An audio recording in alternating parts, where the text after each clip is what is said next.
여러분 안녕하십니까? 포항 MBC 뉴스입니다. 오늘 날씨는 포근하겠지만 오전까지 곳곳에 이슬비가 내리겠고 안개가 짙게 끼는 곳이 많겠습니다. 교통안전에 주의하셔야겠습니다. 조주경 기상캐스터입니다. 어제 밤 사이에 이슬비가 내렸습니다. 지금도 곳곳에는 비가 내리는 곳이 있는데요. 오늘 오전이면 대부분 그치겠습니다. 다만 습한 날씨에 안개가 짙게 끼어 있는 곳이 많습니다. 교통안전에 유의하시기 바랍니다. 비가 그친 뒤 낮 동안에는 온화한 날씨를 보이겠는데요. 다만 오늘 밤부터 또다시 비가 내리겠습니다. 동풍의 영향으로 일요일까지 10에서 30mm의 꽤 많은 양의 비가 예상됩니다. 이어서 자세한 지역별 날씨 보시면 오늘 경북 동해안의 하늘은 종일 흐리겠습니다. 낮 최고 기온은 11도에서 12도로 어제와 기온은 비슷하겠습니다. 울릉도와 독도의 하늘도 흐리겠습니다. 한낮 기온 울릉도 9도, 독도 10도로 예상됩니다. 동해바다의 물결은 0.5에서 최고 2.5m로 오늘까지는 비교적 잔잔하게 일겠지만 내일부터는 다시 파도가 거세지겠습니다. 추위 걱정은 안 하셔도 되겠습니다. 다음 주까지 내내 온화한 날씨가 이어지겠습니다. 날씨였습니다. 월성원전 부지의 지하수에서 고농도의 삼중수소가 검출됐지만 한수원은 문제가 없다는 입장을 유지하고 있습니다. 그런데 해외에서는 이미 여러 차례 원전 부지의 지하수 오염 사고가 발생해 큰 문제로 인식돼 왔는데요. 유독 국내 원자력 산업계와 규제기관은 방사성 물질에 의한 지하수 오염에 대해 명확한 대책이 없는 것으로 드러났습니다. 장미쁨 기자가 보도합니다. 해외 원전의 삼중수소 유출 사례를 보여주는 한국수력원자력의 보고서입니다. 지난 2010년 미국 브런즈윅 원전에서 비계획적 유출 사고로 지하수에서 무려 70만 베크렐의 삼중수소가 검출됐습니다. 원전 3호기 터빈 갤러리에서 발견된 71만 3천 베크렐과 유사한 수치입니다. 1979년 이후 미국 43개 원전에서 비계획적 삼중수소 유출이 확인됐습니다. 캐나다 피커링 원전에서는 감속제룸과 수지 저장 탱크, 원자로 건물 바닥 등에서 7차례 누설이 확인돼 일부 시설은 폐쇄했습니다. 다른 나라도 원전 자체의 누설에 의해서 그렇게 됐다고 리포트가 됐는데 우리나라는 빗물이라는 거는 말이 안 되는 거잖아요. 원자력 발전소든 뭐든 100% 안 셀 수가 없는 거거든. 다 세요. 원전 부지 내 지하수 오염이 외국에서도 빈번하게 발생한 만큼 국내 원전에서도 충분히 일어날 수 있다는 겁니다. 하지만 국내 원전의 지하수 감시 실태는 허술하기 짝이 없었습니다. 한수원은 월성원전 가동 이후 30년이 지난 2013년 이후 원전 부지 내 지하수 감시를 시작했습니다. 캐나다는 1997년부터, 미국은 2005년, 2003년 이때부터. 근데 우리는 뒤늦게 안 게 2014년부터인 거죠. 주민들이 살고 있는 원전 부지 바깥은 사정이 더 심각합니다. 한수원이 현재 월성원전 바깥에서 지하수의 방사능 농도를 감시하는 곳은 단 4곳에 불과합니다. 원전과의 거리도 최소 1.6km 이상 떨어져 있는 데다 이마저도 1년에 단 4차례만 검사가 실시됩니다. 지하 수맥을 따라 방사성 물질이 발전소 외부로 광범위하게 확산될 수 있는데도 형식적인 검사에 그치고 있다는 지적입니다. 인근 주민들 같은 경우는 바로 이제 원자로에서 한 914m 떨어진 곳에 바로 주민들이 살고 있거든요. 그런 지역에는 지하수 조사가 전혀 안 되는 것으로 알고 있어요. 감시 자체도 부실하지만 방사성 물질에 의한 지하수 오염과 관련해 명확한 규정이나 기준이 없다는 게 더 큰 문제입니다. 그동안 지하수는 원안위의 규제 대상에서 거의 배제돼 있었다 해도 과언이 아닙니다. 지하수 누출 기준에 대해 원안위는 기본적으로 지하수보다는 방출구 등을 통해 배출된 것들, 시설과 구조물 중심으로 판단한다고 밝혔습니다. 원전 부지 안과 밖의 지하수 감시를 강화하는 것뿐만 아니라 지하수 내 방사능 농도가 증가하는 원인이 무엇인지도 제대로 밝혀야 한다는 지적입니다. MBC 뉴스 장미쁨입니다. 포스코 포항과 광양제철소에서 환경 문제가 잇따라 제기되고 있습니다. 제철소에서 발생하는 대기 오염 물질로 인해 인근 주민들이 수십 년째 피해를 입고 있다는 건데요. 신임 환경부 장관 후보자 인사청문회에서도 이 문제가 거론됐는데 한정혜 후보자는 포항제철소 공해 문제를 조사할 필요가 있다고 밝혔습니다. 박성아 기자가 보도합니다. 형산강을 사이에 두고 포항제철소를 마주보고 있는 포항시 해도동과 송도동. 바닥을 쓸어 자석을 갖다 대자 검은 가루가 달라붙습니다. 빗물을 받아둔 물통 바닥에도 검은 이물질이 가득합니다. 네, 며칠 전에 비가 와가 다 쓸려 내려갔는데도 이 정도예요. 지금 이거 보세요. 이거 우리가 다 먹고 살았다니까요. 포항시가 지난 2019년 의뢰한 성분 분석 결과 포항제철소 1제강 공장에서 발생하는 분진과 유사한 성분으로 드러나면서 대기환경보전법 위반 혐의로 포항제철소에 대한 수사가 1년 넘게 진행되고 있습니다. 광양제철소 인근 주민들도 비슷한 공해 피해를 호소하고 있습니다. 광양제철소와 바다를 사이에 둔 여수시 묘도 주민들이 날아온 분진을 모아 성분 분석을 의뢰한 결과 수은과 납, 니켈 등 인체에 유해한 중금속이 다수 검출됐고 일부 시료에서는 아연과 카드뮴, 니켈이 기준치를 초과했습니다. 묘도동만 녹기 나오는 거는 여기는 묘도동은 뭐가 문제가 있는 거죠. 포항 지역 시민단체는 제철소 대기오염 물질로 인해 주민들이 각종 질환에 시달리고 있다며 전면적인 조사가 필요하다고 목소리를 높이고 있습니다. 주민건강 환경평가를 실시하라! 환경부 장관 후보자 인사청문회에서도 포스코 환경 공해 문제가 주요 쟁점으로 거론됐습니다. 따르면 포항시는 전국 대비 암 사망률이 1.37배로 전국에서 가장 높고 포항 산단의 인근 지역 주민들도 암 발생률이 평균보다 1.72배 높습니다. 이 포스코에 대해 환경부의 특단의 조치 해야 된다고 보는데 어떻게 봅니까? 한정혜 후보자는 포항 산단 인근 지역에서 암 발생률 등 다른 지역을 넘어서는 수치가 나오고 있다면 분명히 원인 물질이 있는 것이라며 조사할 필요가 있다고 답했습니다. 타 지역 대비했을 때 어느 정도의 수치를 넘어서는 정도로 이상이 있다라고 하면 그것은 분명히 무언가의 원인 물질이 있다고 보기 때문에요.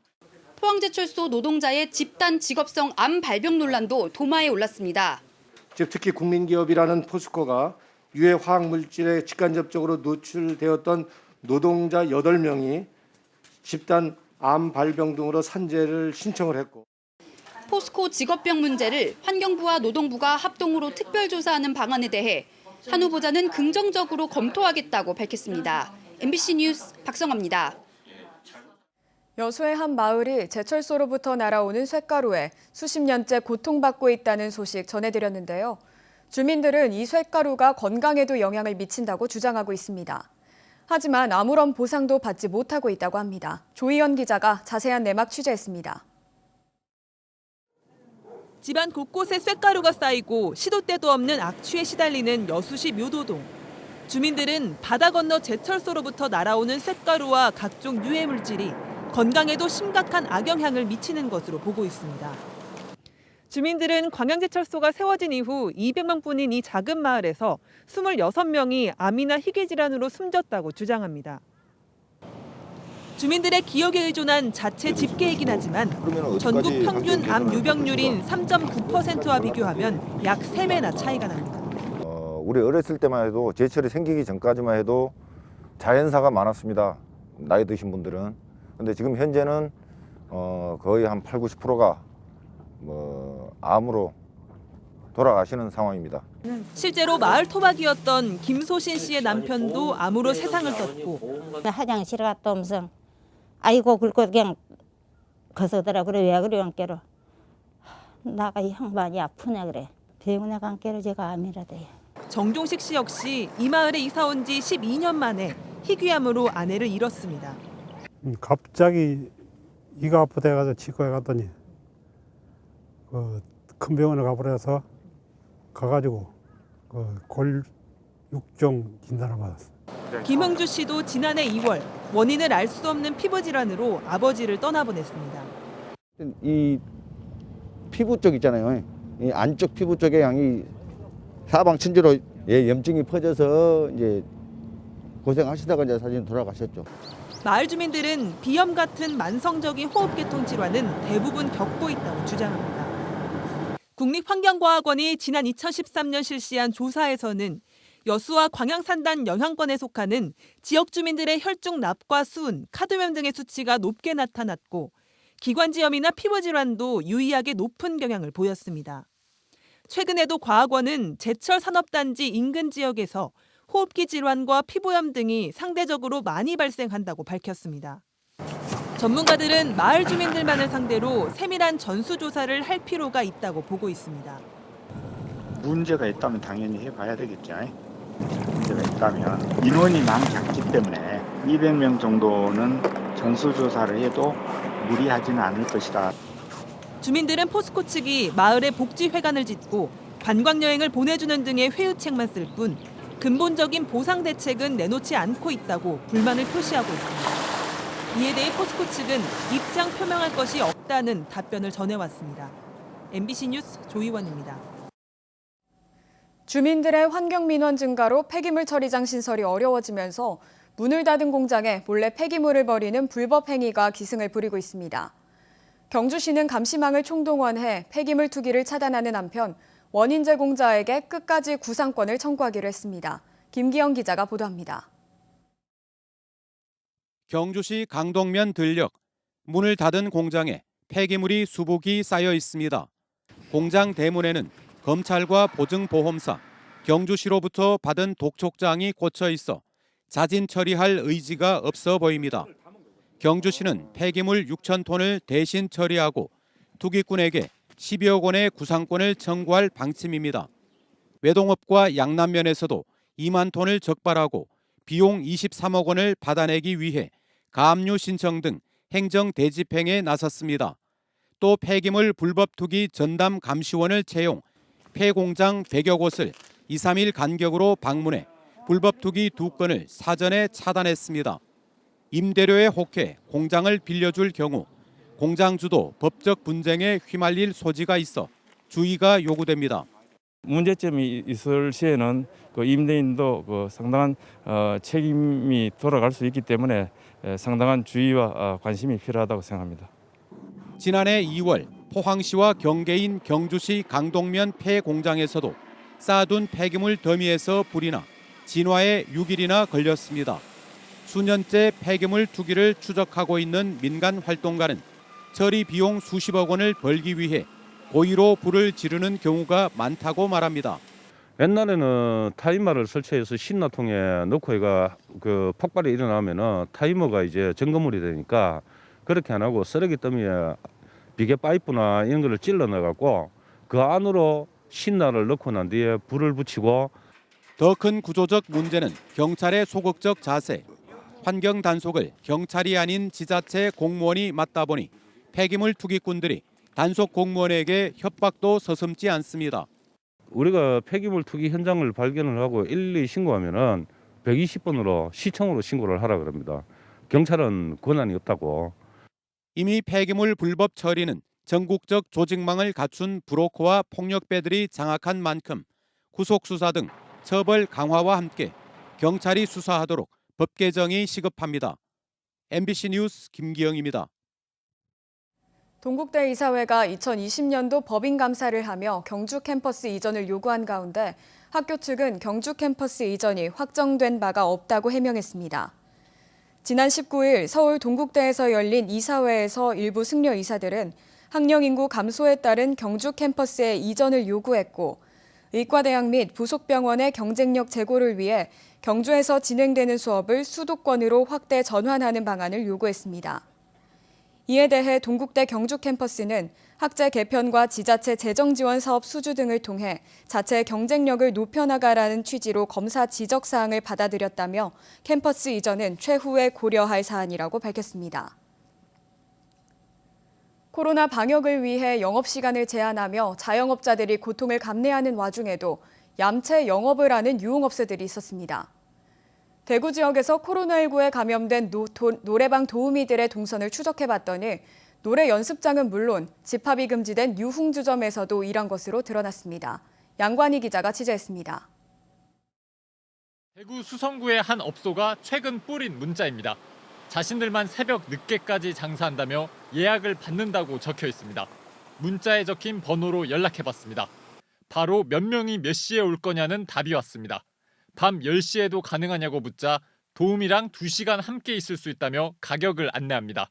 심지어 시기가 시기인 만큼 술값은 평소보다 높다고 안내하기까지 합니다. 도우미를 선택할 수 있도록 방 안에 여러 명을 불러주겠다는 말도 덧붙입니다. 수성구청에 확인해보니 이 업소는 유흥주점입니다. 아, 그러면은 이 이라고 이렇게 등록된 곳은 유흥주점밖에. 그러면은 여기 수성구에는 한 곳이에요. 한 곳이에요. 이곳은 대구의 대표적인 유흥주점 밀집 거리입니다. 이 유흥주점들은 코로나19 사회적 거리 두기에 따라 오는 31일까지 집합 금지 업종으로 분류돼 있습니다. 유흥도 어떻게 보면 불독이거든요. 암암리에 하는 데는 무조건 있을 거예요. 암암리에. 좀 대책을 마련해주고 시원하게 문을 닫게 해주시던가. 같은 문자를 받은 한 시민은 120 콜센터에 신고했지만 시원치 않은 답변만 받았습니다. 그냥 뭐 투명하게 별일 안 나는 데서 뭐 이렇게 받던데 어떻게 했으면 좋겠냐고 그냥 그렇게 묻었어요. 문제는 유흥주점과 노래 연습장 등이 감염에 취약하다는 겁니다. 실제로 이런 업소에서 일한 도우미와 알선업체 직원 등 5명이 확진됐습니다. 이들은 최근 수성구 11곳과 동구 1곳, 북구 1곳에서 일한 것으로 확인됐습니다. 대구시는 이곳에 손님으로 온 71명에게 진단검사를 받도록 했습니다. 직업소개소와 도우미 알선 업체 등 320여 곳 관계자도 검사를 받아야 합니다. 유흥주점에 이어 대구 노래연습장 1,600곳도 집합 금지 대상이 됐습니다. 대구시는 이에 더해 지난달 25일 이후로 유흥주점과 노래연습장에 다녀간 시민 모두에게 진단검사를 받으라는 행정명령을 내렸습니다. 검사는 익명으로 진행된다며 검사를 받지 않으면 고발 등 책임을 묻겠다고 밝혔습니다. 우리 전체 노래 연습장의 임직원을 상대로 행정명령을 내리고 그분들이 익명으로 또 조기에 검사할 수 있는. 지난달부터 최근까지 집합금지 위반으로 형사 고발당한 유흥주점이 대구에는 4곳입니다. 대구시는 방역수칙을 잘 지키는지 제대로 확인하겠다고 밝혔습니다. MBC 뉴스 양관입니다. 포항시 시립예술단 노조는 어제 기자회견을 열고 포항시립예술단의 비정상적 운영 실태를 폭로했습니다. 노조는 포항시가 예술단 내 특정 인물에게 운영 예산을 부당 지급하는 등 시립예술단 운영에 문제가 많은 데다 평단원들의 자율적인 근무 관행을 문제 삼아 급기야 일부 단원이 해고 위기에 놓였다고 밝혔습니다. 노조는 포항시의 일방적이고 부실한 예술단 운영으로 단원들이 큰 고통을 받고 있다며 대책 마련을 촉구했습니다. 한편 포항시는 보도자료를 내고 복무 시간을 지키라는 요구는 단원들의 기량 향상을 위해서이며 시립예술단 운영에도 문제가 없다고 밝혔습니다.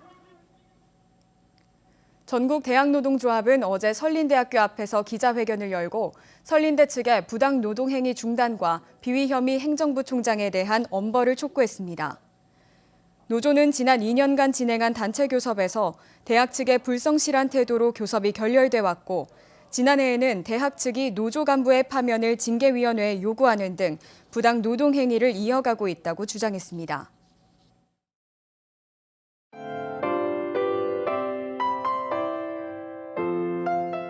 어제 밤사이에 이슬비가 내렸습니다. 지금도 곳곳에는 비가 내리는 곳이 있는데요. 오늘 오전이면 대부분 그치겠습니다. 다만 습한 날씨에 안개가 짙게 끼어 있는 곳이 많습니다. 교통안전에 유의하시기 바랍니다. 비가 그친 뒤 낮 동안에는 온화한 날씨를 보이겠는데요. 다만 오늘 밤부터 또다시 비가 내리겠습니다. 동풍의 영향으로 일요일까지 10에서 30mm의 꽤 많은 양의 비가 예상됩니다. 이어서 자세한 지역별 날씨 보시면 오늘 경북 동해안의 하늘은 종일 흐리겠습니다. 낮 최고 기온은 11도에서 12도로 어제와 기온은 비슷하겠습니다. 울릉도와 독도의 하늘도 흐리겠습니다.